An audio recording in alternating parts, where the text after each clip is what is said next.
شروع کرتا ہوں اللہ کے نام سے جو بڑا مہربان نہایت الرحم والا ہے۔ جولائی 645 عیسوی کو جب یزید پیدا ہوا تو اس کی ماں میسون کی طلاق ہو گئی۔ میسون اپنے بیٹے یزید کو لے کر اپنے قبیلے کلبیہ چلی گئی۔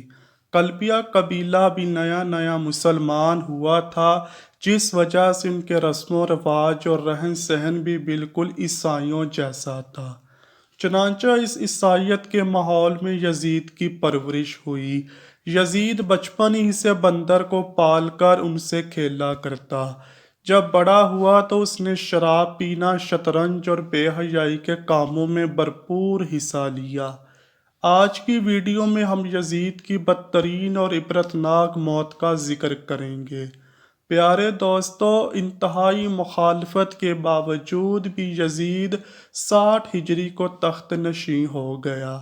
تخت پر بیٹھتے ہی یزید نے مدینہ کے گورنر عتبہ کو خط لکھا کہ عبداللہ بن زبیر، عبد الرحمن بن ابی بکر، عبداللہ بن عمر اور سیدنا امام حسین سے میری بیعت لی جائے۔ جب ان سب نے یزید کی بیعت کرنے سے انکار کر دیا تو یزید نے دوسرا خط یہ لکھا کہ نواسہ رسول سیدنا امام حسین سے زبردستی بیعت لی جائے۔ اس لیے گورنر مدینہ حضرت امام حسین کے پاس آیا۔ اس نے کہا، یزید نے مجھے آپ سے زبردستی بیعت لینے کو کہا ہے۔ جب حضرت امام حسین نے دیکھا کہ اگر میں نے یزید کے ہاتھ پر بیعت نہ کی تو مدینہ میں قتل و غارت ہو سکتی ہے، تو آپ وہاں سے ہجرت کر کے مکہ پھر کوفہ کی طرف نکل گئے۔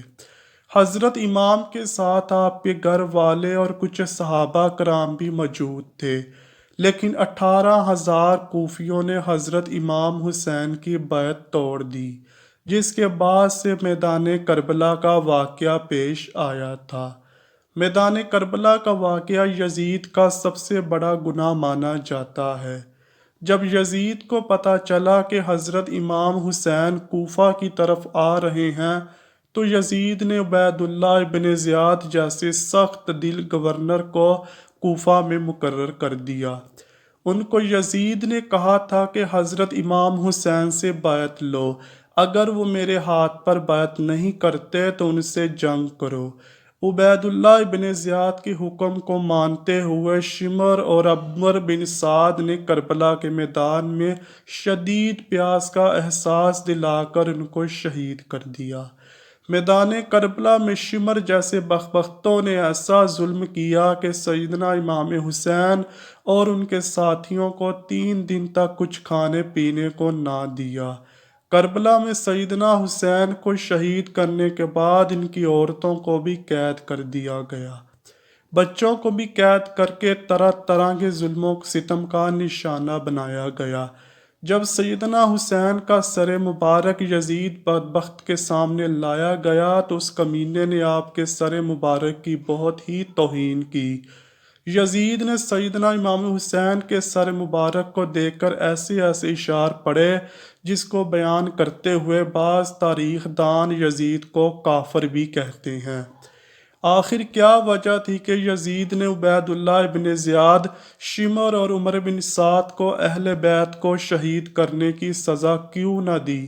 کیوں واقعہ کربلا کے بعد بھی یزید کی موت تک عبید اللہ ابن زیاد کوفہ اور بصرہ پر یزید کی طرف سے حکمران رہا؟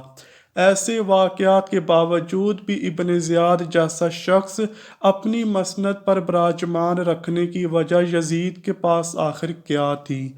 اب 63 ہجری میں مدینے کے لوگ یزید کی بیعت توڑ دیتے ہیں تو یزید کی فوج مدینے پر حملہ کرتی ہے، جس میں 80 صحابہ کرام مہاجرین اور انصار میں سے 700 تابعین اور اس کے علاوہ 10,000 مسلمانوں کو بے دردی سے مدینے میں شہید کیا گیا۔ آپ صلی اللہ علیہ وآلہ وسلم نے فرمایا، جس نے اہل مدینہ کو ڈرایا، دھمکایا یا مدینہ والوں پر ظلم کیا تو اس پر اللہ کی لعنت، اللہ کے فرشتوں کی لعنت اور تمام لعنت کرنے والوں کی لعنت۔ لیکن یہ یہاں ہی پر نہ رکا اور مدینہ کے بعد مکہ پر بھی حملہ کیا گیا اور خانہ کعبہ کی عمارت پر بھی سنگ باری کی گئی۔ بس پھر یزید کو دی گئی اللہ پاک کی مہلت ختم ہوتی ہے۔ اب اس ظالم، فاسق، فاجر اور شرابی کی موت آتی ہے۔ اس کی موت کے متعلق 3 طرح کی روایات تاریخی کتب میں ملتی ہیں۔ اس کی موت کے بارے میں پہلی روایت یہ ہے کہ یزید ایک رومی نسل کی لڑکی پر فدا ہو گیا۔ یزید نے اس لڑکی کے سارے خاندان کو قتل کروا دیا تھا، لیکن اس کے باوجود بھی یزید اس لڑکی کو حاصل نہ کر سکا۔ ایک دن وہ لڑکی یزید کے محل میں آتی ہے۔ وہ لڑکی یزید کو کہتی ہے میں اپنی جان دے دوں گی لیکن تیرے جیسے قاتل درندے کی محبت میں گرفتار نہیں ہو سکتی۔ ایک دن لڑکی نے سوچا میں اپنے خاندان والوں کا بدلہ یزید سے لیتی ہوں۔ لڑکی نے یزید کو رنگ رلیاں منانے کے لیے ایک جنگل میں اکیلے بلایا۔ یزید شراب پی کر مست ہو گیا۔ وہ لڑکی عریاں لباس پہن کر یزید کے سامنے بیٹھ گئی اور وہ شراب پیتا رہا۔ جب لڑکی نے دیکھا کہ یزید شراب میں چور ہو چکا ہے تو اس کو بستر پر لے آئی اور پھر مستیاں کرتے کرتے یزید کی گردن کاٹ دی۔ پھر وہ لڑکی وہاں سے غائب ہو گئی۔ کئی دن تک یزید کی لاش جنگل میں ہی پڑی رہی۔ یزید کی لاش کو چیل اور کووں نے نوچ نوچ کر برا حال کر دیا تھا۔ جب یزیدی فوج کو یزید کی لاش کا علم ہوا تو انہوں نے اس کی لاش کو دفنا دیا۔ دوسری روایات اس طرح سے بیان کی گئی ہے کہ 64 ہجری کو یزید کو ایک بہت ہی خطرناک بیماری لگ گئی تھی جس کی وجہ سے اس کی آنتیں جل کر سکڑ گئی تھیں۔ وہ مچھلی کی طرح تڑپتا تھا جس طرح مچھلی پانی سے دور رہ کر تڑپتی ہے۔ یزید کو بہت ہی پیاس لگتی تھی۔ وہ پانی کا گھونٹ اپنے منہ میں ڈالتا تھا لیکن پانی اس کے گلے سے اندر نہیں جاتا تھا۔ اس طرح یزید 3 دن تک تڑپ تڑپ کر موت کی نیند سو گیا تھا۔ یزید کی موت کے بارے میں جو تیسری روایت ہے وہ کچھ یوں ہے۔ یزید بندر پالنے کا بہت ہی شوقین تھا۔ ایک دن یزید نے ایک بندر کو وحشی خچر پر بٹھایا۔ خچر بہت ہی تیز تھا۔ یزید نے بندر کو جب خچر پر بٹھا کر خود اس کے پیچھے خچر لگا دیا۔ جب خچر جنگل میں پہنچ گیا تو اس کے پیچھے پیچھے یزید کا گھوڑا بھی بھاگ رہا تھا۔ جنگل میں پہنچ کے گھوڑے نے حضرت امام حسین کے قاتل کو نیچے زمین پر دے مارا۔ یزید کا سر ایک پتھر کے ساتھ لگ گیا۔ یزید کا پاؤں گھوڑے کی رکاب میں ہی پھنس کر رہ گیا تھا۔ گھوڑا بھاگتا رہا۔ یزید جنگل میں درختوں اور پتھروں سے ٹکراتا رہا جس کی وجہ سے یزید کا جسم کٹنے لگا۔ جب یزید کی لاش کو لوگوں نے دیکھا تو وہ کہنے لگے سیدنا حسین کو شہید کرنے کی سزا یہی ہوتی ہے۔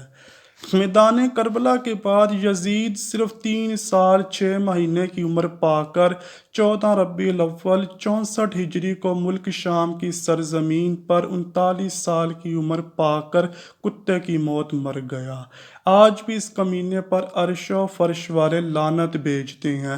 اس کی قبر دمشق میں عبرت کا نشان بنی ہوئی ہے۔ اللہ تعالیٰ سے دعا کہ وہ ہمیں آل محمد صلی اللہ علیہ وآلہ وسلم سے محبت کرنے والا اور آل پاک سے صحیح طریقے سے غلامی کرنے والا بنا دے۔ آمین یا رب العالمین۔